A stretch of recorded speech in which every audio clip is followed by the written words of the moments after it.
Praise lord. మీ అందరికీ దేవుని నామమున వందనాలు. అందరూ బాగున్నారా? ఈ ఉదయకాల సమయంలో దేవుని మాటలు వినడానికి సిద్ధపడదాం. దేవుడు నీతో నాతో మాట్లాడును గాక. దేవుని యొక్క వాక్యాన్ని ధ్యానం చేద్దాం. సామెతల గ్రంథం 28వ అధ్యాయం 20వ వచనాన్ని మనం ధ్యానం చేద్దామా? నమ్మకమైన వానికి మెండుగా దీవెనలు కలుగును.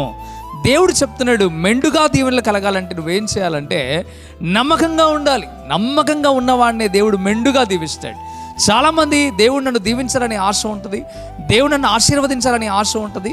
కానీ ఆశీర్వదించబడలేకపోవడానికి గల కారణం ఏంటంటే దేవుని సన్నిధికి రావడమే కాదు, దేవుని సన్నిధిలో నమ్మకంగా ఉండగలగాలి. ఎవరైతే దేవుని నమ్మకాన్ని కలిగి ఉంటారో, దేవుని మీద నమ్మకం కలిగి ఉంటారో, దేవుడు ఎవరిని నమ్ముతాడో వారిని దీవిస్తాడు. మీరు కూడా గమనించండి, మీరు ఎవరైనా మేలు చేయాలన్నా, మీరు ఎవరికైనా మేలు చేయాల్సిన అవసరం వచ్చినా మీరు నమ్మకంగా ఉన్న వ్యక్తికే మేలు చేస్తారు. అదే ఆ గుణం ఎలా వచ్చింది అనుకుంటున్నారు మీ దగ్గరికి? అది దేవుడు కలుగు చేసిన గుణం. ఈ రోజున దేవుడు అది కూడా అదే మాట్లాడుతున్నాడు.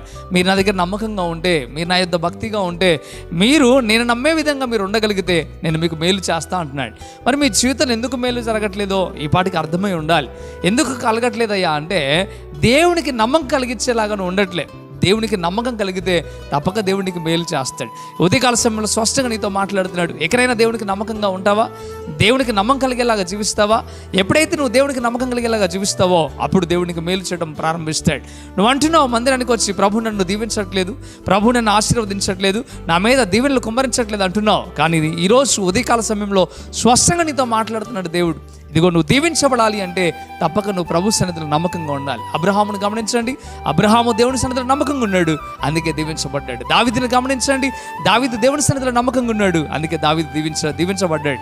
ఎలా భక్తిపరులు, ఎంతోమంది భక్తిపరులు దేవుని మీద ఆధారపడ్డారు కనుక వారు దీవించబడ్డారు.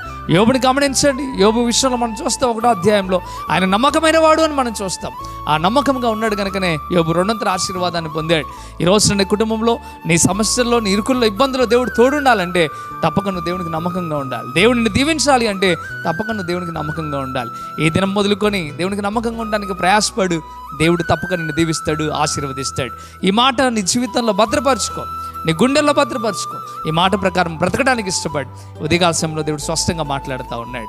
నిజంగా నువ్వు దీవించబడాలని ఆశ నీకు ఉండినట్లయితే నాతో పాటు ప్రార్థనలోకి భావించి, ప్రభువా నేను నీ దగ్గర నమ్మకత్వాన్ని పోగొట్టుకోండి, నేను నమ్మకం కలిగి జీవిస్తాను ప్రభు అని ఒక మాట దేవునికి ఇవ్వు. దేవుడు తప్పక నిన్ను దీవిస్తాడు. మంచిది, ప్రార్థించేద్దామా? ప్రార్థన. పరిశుద్ధుడా, వందనాలు యేసయ్యా. ఉదయకాల సమయంలో స్పష్టంగా నీ పరిస్థితులతో మీరు మాట్లాడారు, అందుని బట్టి వందనాలు. ఎవరైతే ఈ మాటలు విన్నారో ఆ మాటల ప్రకారం జీవించడానికి సహాయం తెచ్చి నమ్మకమైన వానికి దీవెనలు కుమ్మరిస్తాను మీరు చెప్పారు. నీ నామంలో ఆ బిడ్డలకు దీవెన కుమ్మరించబడును గాక, నమ్మకంగా ఉందురు గాక. ప్రభు మీకు వందనాలు అయ్యా. నీ సన్నిధిలో నమ్మకంగా యథార్థంగా ఉన్నవారు ఎంతోమంది దీవించబడ్డారు. నేను నీ పిల్లలు కూడా దీవించబడటానికి సహాయం దయచేయమని, బలపరిచి స్థిరపరచమని, మేలు చేయమని అయ్యా. ఈ ఉదయకాలపు ఆశీస్సుని బిడ్డల మీద కుమ్మరించమని, వారి కుటుంబాలకు వారికి మీరు తోడుగా ఉండమని యేసయ్య నామంలో మిగిలి బతిమలాడి వేడుకుంటున్నాము తండ్రి. ఆమేన్, ఆమేన్.